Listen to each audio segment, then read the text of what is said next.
Hello friends, कैसे हैं आप सब लोग। स्वागत है आपका हमारे यूट्यूब चैनल फिजिक्स सॉल्यूशन में।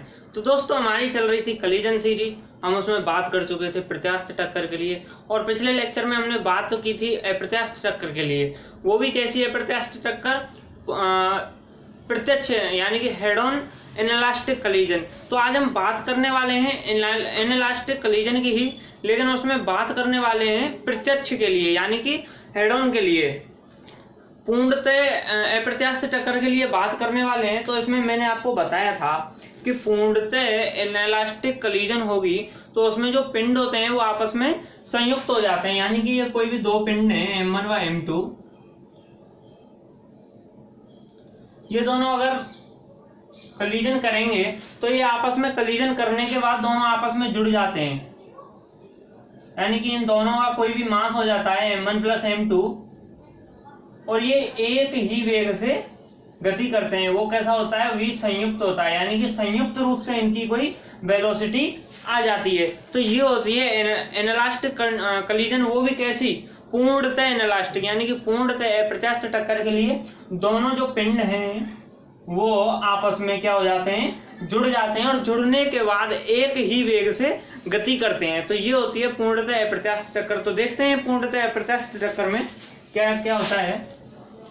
तो हमारा टॉपिक है पूर्णतः अप्रत्यास्थ टक्कर, यानी कि परफेक्ट इनइलास्टिक कलीजन। तो मैंने आपको बताया कि कोई भी दो पिंड होते हैं M1 व M2, इन दोनों की कोई भी वेलोसिटी होती है U1 व U2।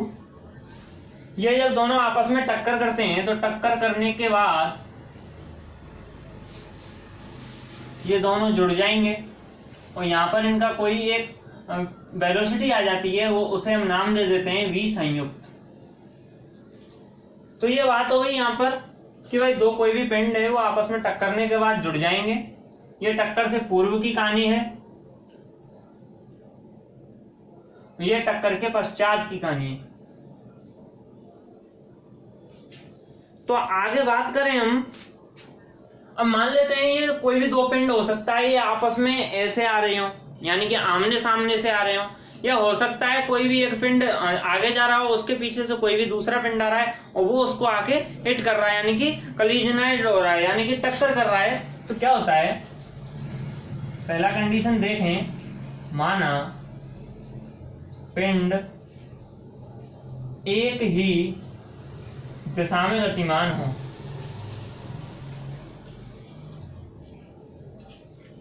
यही वाली कंडीशन है, यानी कि एक ही दिशा में गतिमान है। तो इसके लिए मान लेते हैं, माना कि ये दिशा है, ये एक्स अक्ष की जो दिशा है वह धनात्मक दिशा मान लेते हैं इसको। तो आगे इसमें लगाते हैं लॉ ऑफ मोमेंटम कंजर्वेशन। मैंने आपको बताया था जहां भी बात होगी कलीजन में वहां लगेगा लॉ ऑफ मोमेंटम कंजर्वेशन और लॉ ऑफ एनर्जी कंजर्वेशन। तो मोमेंटम कंजर्वेशन लगाते हैं तो M1U1 प्लस M2U2, यानी कि टक्कर से पूर्व संवेग टक्कर के पश्चात, यानी कि M1 plus M2 into V संयुक्त। तो ये यहां पर आ गया लॉ ऑफ मोमेंटम कंजर्वेशन से। अब हम क्या करते हैं, यहाँ पर V संयुक्त की वैल्यू निकालें, यानी कि V संयुक्त निकालें। तो V संयुक्त हमारे पास निकल के आता है M1U1 plus M2U2 upon M1 plus M2। तो यहाँ पर दोनों पिंडों के जुड़ने के पश्चात जो वेलोसिटी होती है उसका मान आ गया हमारे पास M1U1 plus M2U2 upon M1 plus M2। अगर आपसे एग्जामिनर क्वेश्चन पूछ लेता है, यानी कि कोई भी दो पिंड है, माना इसका कोई भी 2 किलोग्राम मान लेते हैं, इसका कोई 3 किलोग्राम मान लेते हैं, इसकी वेलोसिटी दे देता है वो 5 मीटर पर सेकेंड और इसकी दे देता है 3 मीटर पर सेकेंड, और बोलता है कि भाई जो टक्कर के पश्चात जो दोनों का संयुक्त वेग होगा, यानी कि दोनों का जुड़ने के बाद जो वेलोसिटी होती है टक्कर के पश्चात, अगर वो पूछ ले तो आप सीधे ये वैल्यू जिसमें उठा करके रख दीजिए, सीधा आपके पास जो आंसर है वो निकल करके आ जाएगा।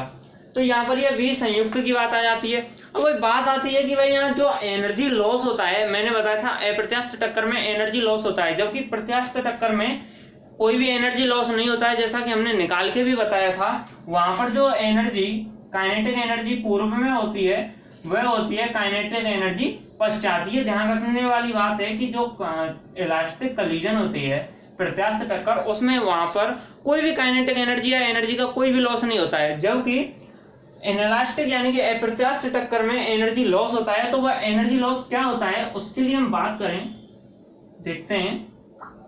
तो लगाते हैं लॉ ऑफ एनर्जी कंजर्वेशन या काइनेटिक एनर्जी का लॉस का मैंने बताया था। गतिज ऊर्जा में कमी, इसको दर्शाते हैं हम डेल्टा के से। पिछले लेक्चर में हम बात कर चुके हैं। तो इसमें डेल्टा के का मान क्या होता है, जो टक्कर से पूर्व की एनर्जी होती है, टक्कर से पूर्व की काइनेटिक एनर्जी होती है, उसमें से अगर हम टक्कर के पश्चात की काइनेटिक एनर्जी घटा दें तो हमारे पास जो लॉस होता है वो निकल के आ जाता है। तो लगाते हैं यहाँ पर 1/2 m1u1 का स्क्वायर प्लस 1/2 m2u2 का स्क्वायर।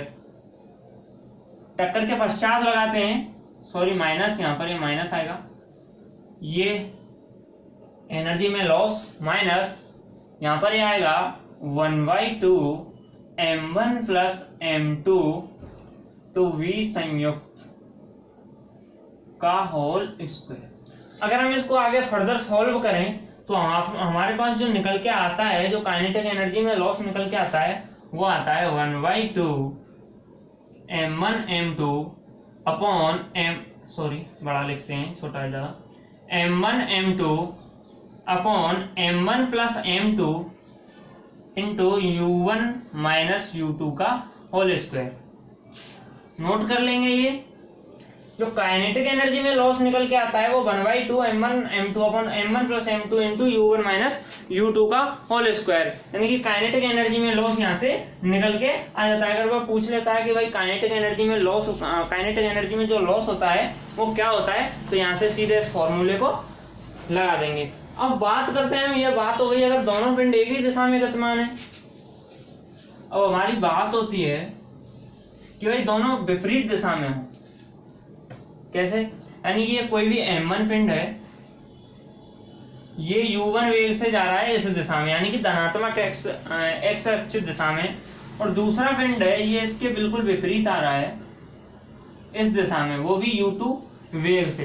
तो यहाँ पर जो B संयुक्त होगा, यानी कि दोनों में टक्कर होने के बाद जो वेग होगा, परिणामी वेग होगा, वो किस प्रकार का होगा। तो यहाँ पर इसको धनात्मक x अक्ष दिशा माने, धनात्मक दिशा इसको माने, तो लगाते हैं यहाँ पर मोमेंटम कंजर्वेशन।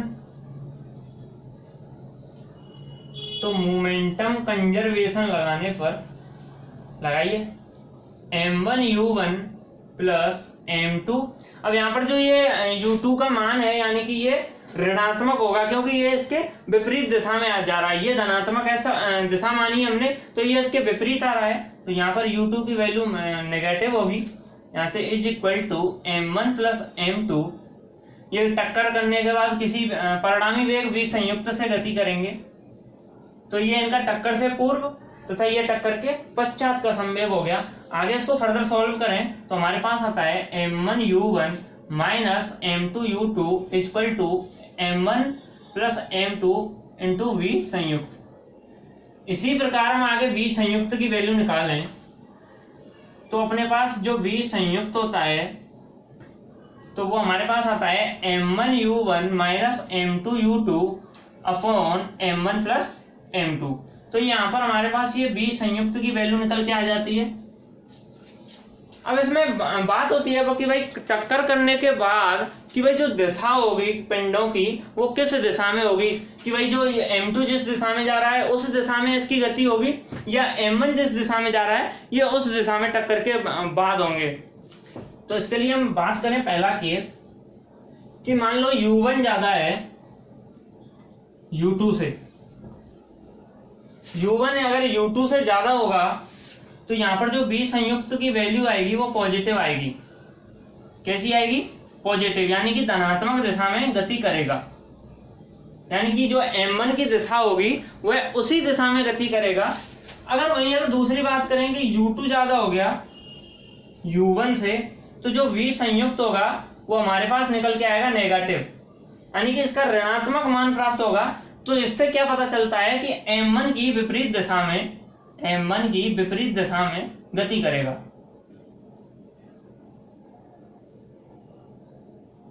तो यहाँ पर ये अगर विपरीत दिशा में दो पिंड गति कर रहे हैं और अप्रत्यास्थ टक्कर करते हैं तो वहां पर उनके लिए वेलोसिटी का मान प्राप्त हो जाता है, वो भी कैसे? टक्कर के बाद। अब यहाँ भी हम बात करें एनर्जी लॉस के लिए, काइनेटिक एनर्जी में लॉस। काइनेटिक एनर्जी में लॉस अप्रत्यास्थ टक्कर के लिए हमें वही प्राप्त होता है जो हमें एक ही दिशा में गति करने वाले पिंडों के लिए प्राप्त हुआ था। तो डेल्टा के लिए हम बात करें तो वही लगाते हैं 1/2 m1u1 का स्क्वायर प्लस 1/2 m2u2 का स्क्वायर, ये पूर्व का हो गया, माइनस 1/2 m1 प्लस m2 दो v संयुक्त का होल स्क्वायर। देखें इसको फर्दर सॉल्व करें तो जो डेल्टा के का मान आता है वो हमारे पास निकल के आता है 1/2 m1 m2 upon m1 plus m2 into u1 minus के u2 का होल स्क्वायर, यानी कि जो डेल्टा के का मान होता है वो हमारे पास यही प्राप्त हो जाता है। तो ये आज हमारी बात हो गई पूर्णतः अप्रत्यास्थ टक्कर के लिए। आगे हम बात करेंगे, दो टॉपिक हैं वो शानदार से। एक तो आपने देखा होगा कि अगर कोई भी यहाँ से ये किसी h ऊंचाई से अगर कोई भी बॉल गिराई जाती है तो वो यहाँ पर हिट करेगी, फिर उसके बाद उछलेगी, फिर उछलेगी, फिर उछलेगी, फिर उछलेगी। ये इस टॉपिक पर आगे की वीडियो में बात करेंगे। तो अगर आपको इस वीडियो में कोई भी प्रॉब्लम आई है, इस लेक्चर में आपको अगर कोई भी समझ में नहीं आया है तो हमें कमेंट करके जरूर बताइएगा। And thanks for this lecture.